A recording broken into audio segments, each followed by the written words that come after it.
చాలా జరిగాయి కదా మేడం. 5 ఏళ్ళు ఫస్ట్ పాప మీద కూడా అత్యాచారాలు జరుగుతున్నాయి, కట్టుబాటు లేని వాళ్ళ మీద కూడా జరుగుతున్నాయి కదా అలా.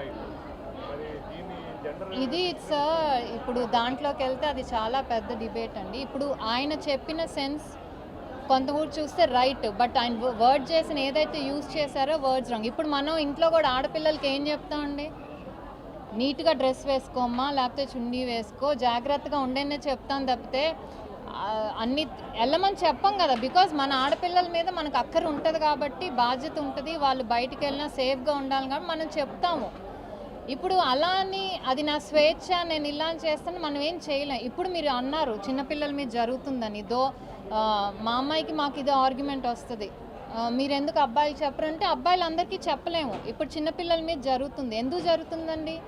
ఇప్పుడు రీసెంట్గా కాదు, 2 months బ్యాక్ వైజాగ్లో జరిగింది. ఒక 9 years 10 years పాప మీద పక్కింటి అబ్బాయే చేశాడు. అది ఎందుకు జరిగింది?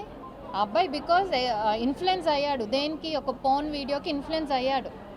సో దాన్ని అవుట్లెట్ ఎక్కడ చేసుకోవాలి, ఆడపిల్ల మీద చేశారు. ఇదే ఇప్పుడు మనం if you're giving a chance, మనం ఇప్పుడు మొత్తం కప్పుకొని ఎవరు వెళ్ళమనట్లేదండి. But when we go out in to public, decent clothing is nice. Because మనము పిల్లలకి అదే చెప్తాం, మన పేరెంట్స్ అదే చెప్పారు, మనం ఆడపిల్లలు ఉన్న ప్రతి ఒక్కళ్ళు కూడా ప్రతిదే చెప్తారు.